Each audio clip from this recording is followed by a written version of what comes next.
on my way to the airport and I've chosen my flight a little differently today. I decided to do 9 a.m. flight as opposed to like a 6 or 7 a.m. flight, which is really cool because I didn't have to get up at like 3 in the morning, but I have had to spend the last hour in the traffic, so that's not so cool then. Can't decide whether this was a good idea or a bad idea. So a couple of people have been asking about the Audi.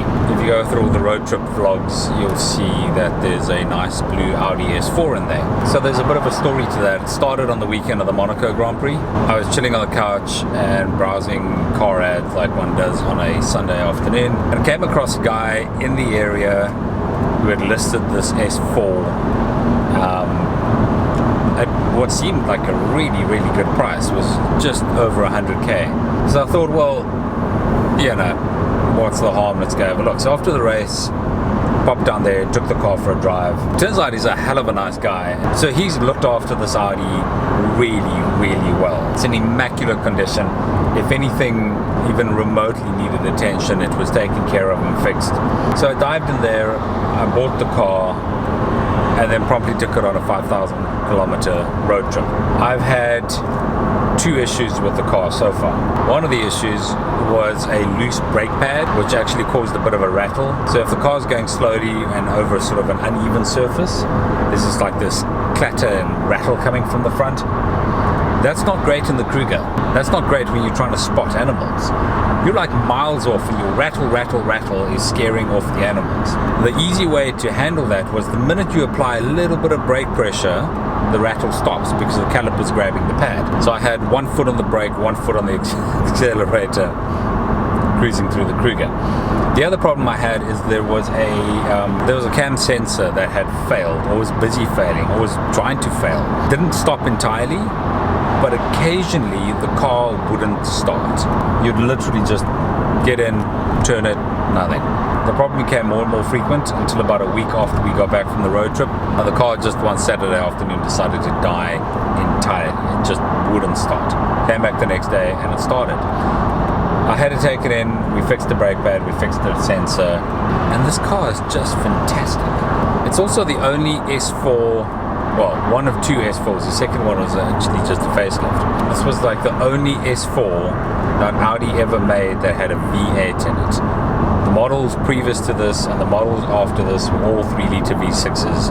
Early ones naturally aspirated, newer ones supercharged or turbocharged. So it's quite a special car. It's a little on the heavy side with fuel, 250 odd kilowatts. It just goes so well. You can be pretty much any gear at any speed, and there's just power available all the time.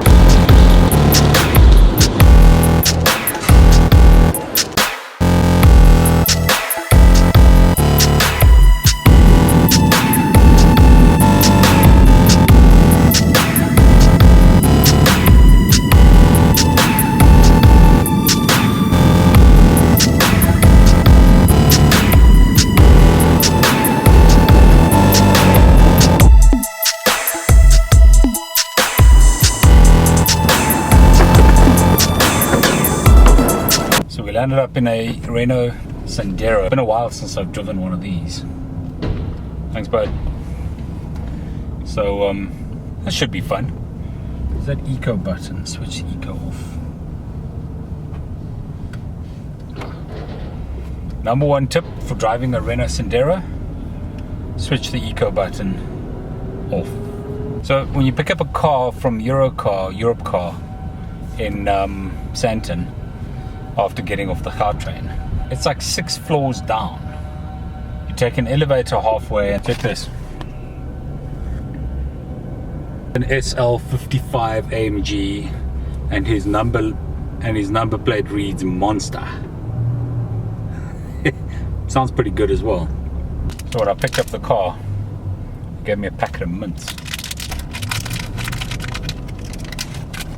Coming up these 6 floors of parking garage, I inevitably see something special. Today the only car I've seen was S55. A bit disappointing. I've seen Ferraris and Lambos, and not today though. Just me and a Sandero. I know how to open the windows though. A stupid place for the windows. Thanks, bud. We've Gotta love South Africa's idea of job creation. We have an automated parking system manned by somebody helping me put tickets in the parking machine. So the window winder thingies for the Sandero are down here on the center console.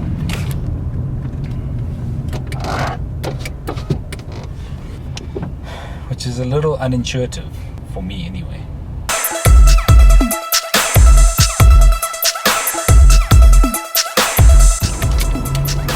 I ate all the mints. Oops.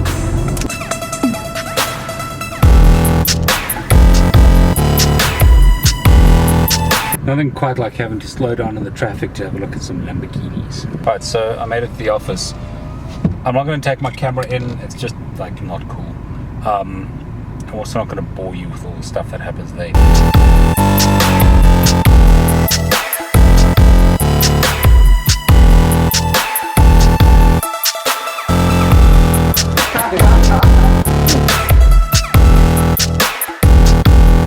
So I'm staying in this little boutique hotel called Little Tuscany, sort of hidden in the heart of Bryanston. It's actually a really quaint little place. I thought I'd take a break from the Santon hotels. Anyway, heading out to find beer and food with my mate Matt. It's like 6 p.m. in Joburg. The traffic is just mental. You move like 5 meters every 5 minutes.